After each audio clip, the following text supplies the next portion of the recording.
కాకినాడ నగరాన్ని పరిశుభ్రంగా స్వచ్ఛందంగా తీర్చిదిద్దేందుకు నగరపాలక సంస్థ ఆధ్వర్యంలో ఆపరేషన్ క్లీన్ స్వీప్ కార్యక్రమాన్ని విస్తృతంగా నిర్వహిస్తున్నట్లు నగరపాలక సంస్థ కమిషనర్ ఎన్వివి సత్యనారాయణ తెలిపారు. శనివారం ఉదయం కాకినాడ నగరంలోని శానిటేషన్ 3వ సర్కిల్ పరిధిలోని బాలాజీ చెరువు సెంటర్ వద్ద నిర్వహించిన ఆపరేషన్ క్లీన్ స్వీప్ కార్యక్రమంలో కమిషనర్ పాల్గొని పారిశుధ్య పనులను పరిశీలించారు. ఈ సందర్భంగా ఆయన మాట్లాడుతూ నగరాన్ని స్వచ్ఛ కాకినాడగా తీర్చిదిద్దేందుకు ప్రత్యేక కార్యాచరణతో ముందుకు సాగుతున్నామని తెలిపారు. నగరంలోని ప్రధాన డ్రైనేజీల్లో ఇప్పటికే పెద్ద ఎత్తున సిల్ట్ తొలగింపు పనులు చేపట్టినట్లు ఆయన వెల్లడించారు. వర్షాకాలాన్ని దృష్టిలో ఉంచుకొని డ్రైనేజీల సామర్థ్యాన్ని పెంచేందుకు చర్యలు తీసుకుంటున్నామని తెలిపారు. అయితే ప్రజలు డ్రైనేజీల్లో చెత్త వేయడం వల్ల నీటి ప్రవాహానికి ఆటంకం ఏర్పడి భారీ వర్షాల సమయంలో నగరంలోని పలు ప్రాంతాలు ముంపునకు గురయ్యే ప్రమాదం ఉందని హెచ్చరించారు. అందువల్ల ప్రతి పౌరుడు పారిశుధ్య నిర్వహణలో భాగస్వామి కావాలని, ఇంటి వద్దనే తడి చెత్త, పొడి చెత్తను వేరువేరుగా సేకరించి పారిశుధ్య కార్మికులకు అందించాలని సూచించారు. ప్రజల సహకారంతోనే నగరాన్ని పరిశుభ్రంగా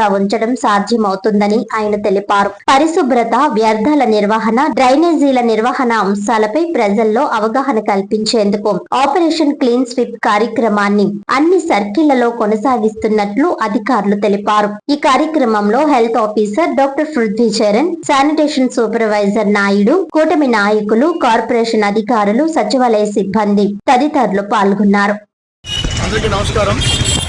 ఈరోజు కాకినాడ సిటీలో స్వచ్ఛ సర్వేక్షణలో భాగంగా ఆపరేషన్ క్లీన్ షిఫ్ట్లో భాగంగా మనకి బాలాజీ చెరువు సెంటర్లో మన కూటమి నాయకులు, పెద్దలు, అదేవిధంగా మా సిబ్బందితో స్వచ్ఛ సర్వేక్షణలో భాగంగా క్లీన్ షిఫ్ట్ ఆపరేషన్ చేయడం జరుగుతుంది.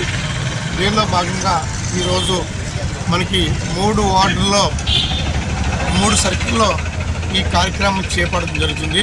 కొండయ్యపాలెము, వాఫ్ రోడ్డు, ఇదే విధంగా బాలాజీ చెరువు దగ్గరలో ఉన్న ఈ ప్రాంతానికి కూడా క్లీన్ చిప్ కార్యక్రమం చేయడం జరుగుతుంది. ముఖ్యంగా మా సిబ్బంది సుమారు 150 మంది వరకు మా సిబ్బంది అంతా దీంట్లో పార్టిసిపేట్ చేస్తున్నారు. ఎంఎస్ఓ గారు, కూటమి నాయకులు, అదేవిధంగా ప్రజాప్రతినిధులు, ప్రజలు, అదేవిధంగా ఇతర అధికారులు అందరూ కూడా దీంట్లో పార్టిసిపేట్ చేస్తున్నారు. దీని యొక్క ముఖ్య ఉద్దేశం ఏమిటంటే మనకి ఈరోజు డ్రైన్స్ క్లీన్ చేయటము, అదేవిధంగా ఇతర గార్బేజ్ క్లీన్ చేయడం మనం ముఖ్య పనిచేస్తున్నాము.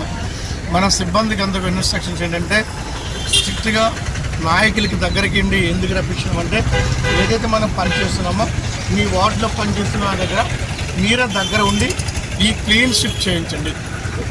క్లీన్ షిప్ చేయించి రేపు వర్షాకాలం వస్తున్న సమయంలో ఈ డ్రైన్లో వాటర్ ఈ స్వీప్ చేసేయడం వల్ల ఈ డ్రైన్లో వాటర్ ఫ్రీగా వెళ్ళిపోతుంది. అదేవిధంగా డ్రైన్ డీసిల్టేషన్ చేస్తున్నాము. డ్రైన్ డీసిల్టేషన్ 23 చోట్ల మనం సుమారుగా 150 కిలోమీటర్కి మైనరు, మేజర్ డ్రైన్స్ మనం క్లీన్ చేస్తున్నాం.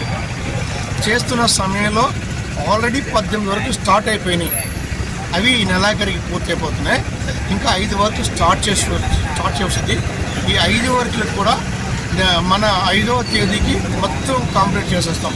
అంటే జూన్ 6కి డీసిల్టేషన్ వరకు మనం కంప్లీట్ చేస్తాం. దానివల్ల రేపు వచ్చే రైనీ సీజన్లో లేకపోతే మాన్సూన్స్కి ఆల్ డ్రైన్స్ క్లీన్ అవుతుంటాయి.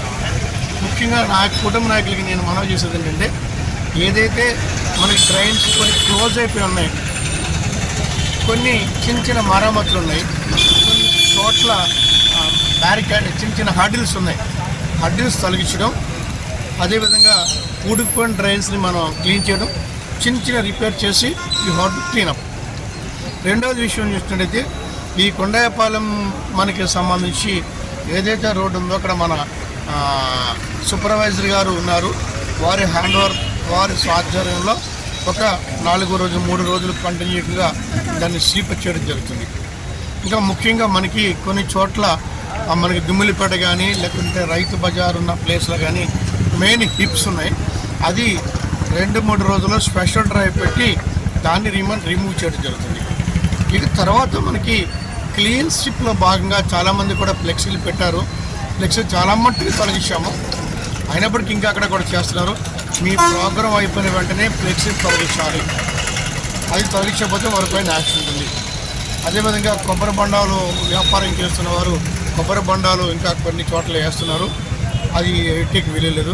ముఖ్యంగా సాంబారకోట కాకినాడ రోడ్లో మనకి ఇరిగేషన్ డిపార్ట్మెంట్ వారు ఏదైతే డ్రైన్లో ఉన్న చెత్త ఫైనాన్సర్ ఎస్సీ గారితో కూడా మాట్లాడుతుంది, కలెక్టర్ గారితో కూడా పడుతుంది జరిగింది.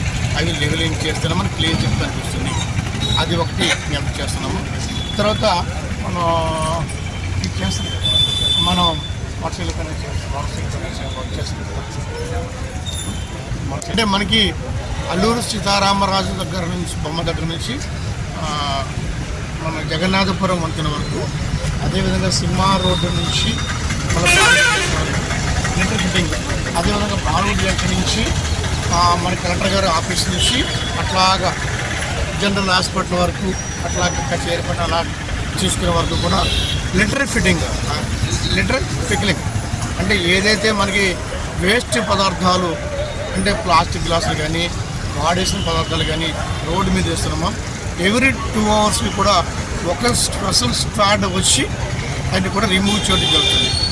ఇంకా ప్రజలకి మనవి చేసేది ఏంటంటే మీరందరూ ఏదైతే వేస్ట్గా ఉపయోగిస్తున్నారో దయించి ప్లాస్టిక్ని ఈ డ్రైన్స్లో వేయద్దు, వాటర్ బాటిల్స్ని డ్రైన్లో వేయద్దు. మా సిబ్బంది కూడా అందరికీ రిక్వెస్ట్ చేస్తున్నాం, వారు డోర్ టు డోర్ వెళ్ళి గాలి బస్ కలెక్ట్ చేస్తున్నారు. తడి చెత్త పొడి చెత్త కంపల్సరీగా వేరుగా ఇవ్వండి. రెండవది ఏంటంటే సిటిజన్ ఫీడ్బ్యాక్ అది తీసుకోవాలని కోరుతున్నాను. ఎందుకంటే మా వారు ప్రతిరోజు వచ్చి కూడా మీ ఇంటికి చెత్త తీసుకెళ్తున్న సమయంలో చెత్త తీసుకెళ్తున్నదని కూడా మీరు క్లియర్గా ఇన్వెస్టిగేషన్ చేయవలసిందిగా రిక్వెస్ట్ చేస్తున్నాము.